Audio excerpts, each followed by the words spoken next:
guys sa Honda CRV, lumang modelo ng CRV.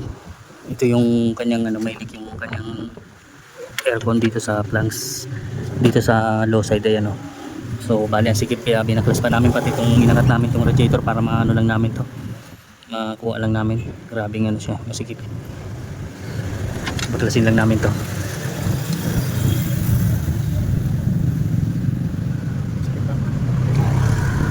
Tanggalin.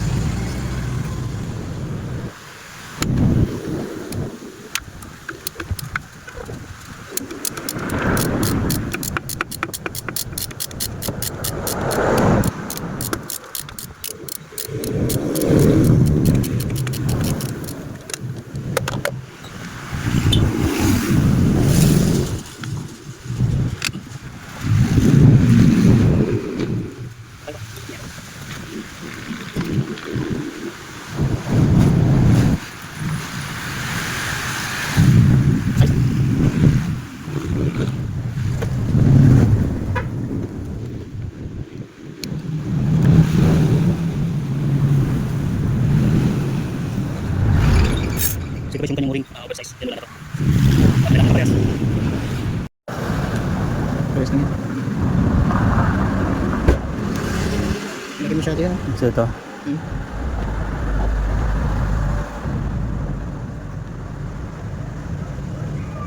Ito parehas to.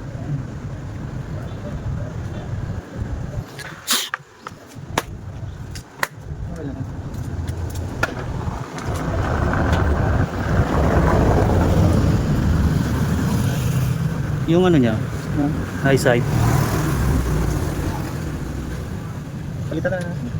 Pero yung tangkalan niya. Ha? So ito guys, salpa ko na lang muna.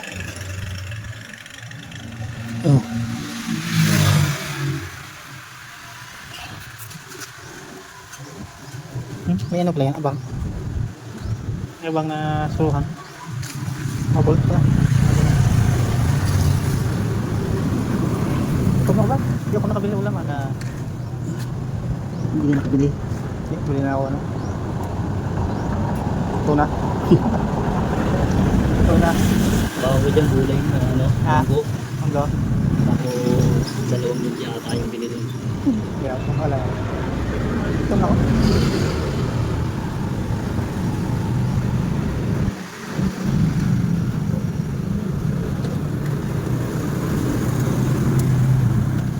Darang bunga ng doon munggo. Anong pwedeng ilagay sa munggo? Maliban sa malunggay. Alugbate? Ha?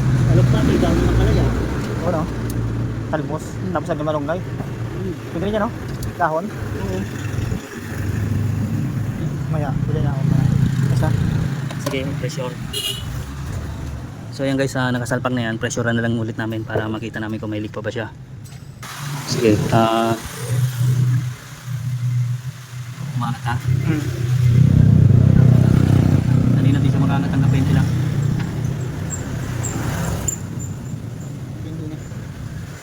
Pati yung high side. Kaya sabunan na lang namin para makita. Meron pa. Saan kaya yon? Sige nga, buhusan mo nga. Meron pa rin siya. Sa high side na siguro to. Baka yung high side mismo. Kasi saan mo tanggalin yan?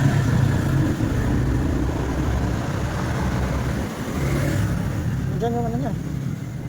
Tapos may ilan din doon. Alim yata yan.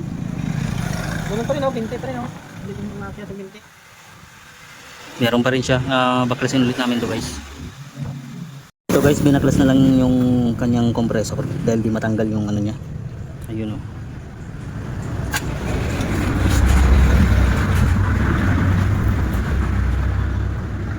So guys, binaba namin yung kanyang compressor dahil ayan grinenderan yung bolt. Siguro naputol to. Hindi ko alam kung paano ginawa to ng gumawa dati dito.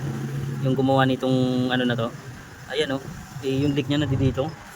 Nasa planks niya. Kaso ang problema niya yung bolt na to, yung grinenderan na lang. So hindi namin makalas-kalas. Siguro dali namin to sa machine shop. Machine shop namin to. Para matanggal lang to. Tapos lagyan ng panibagong trade na lang. Para malagyan na lang namin to ng bolt na ano. Hindi namin ano, yan grinder yan oh. Sino kaya gumawa nito? Yan guys, nakikabit na namin yung compressor niyan.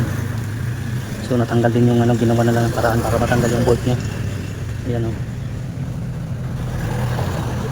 So kinakabit na lang namin to. So bali ito guys, nakakabit na yung mga fittings nung sa compressor niya. Ina-assemble na lang namin to. Binabalik na namin yung radiator niya kasi iniangat namin yung radiator niya para mahugot kanina yung compressor. Ayan, bali sinasalpak na lang, binabalik na lang namin yung ano, mga kanyang radiator. Ha?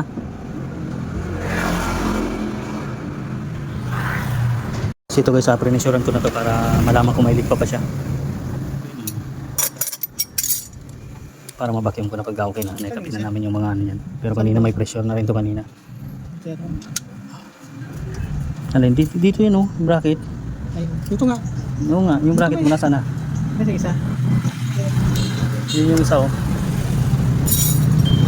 Ayo. Yan yung dyan. Ayo.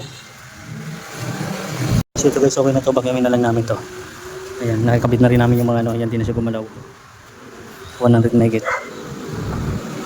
So ito guys, kinaganan ko ng pre-yon.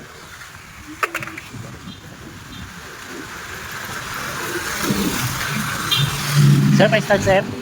Paki-start. So yan, pa-start na natin. Aircon nyo sir, paki-on. Yun. Oh.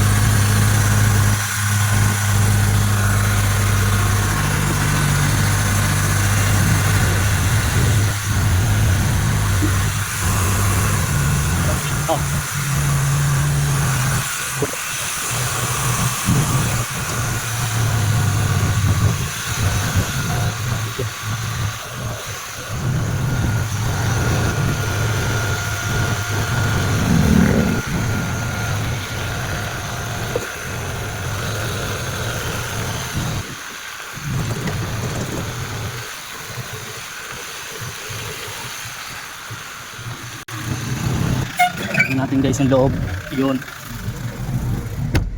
So ayan, okay yung lamig nya guys, okay na to. Ayan o, ganda ng lamig nya na. So ayan, kompleto na yung freon nito, bali 35.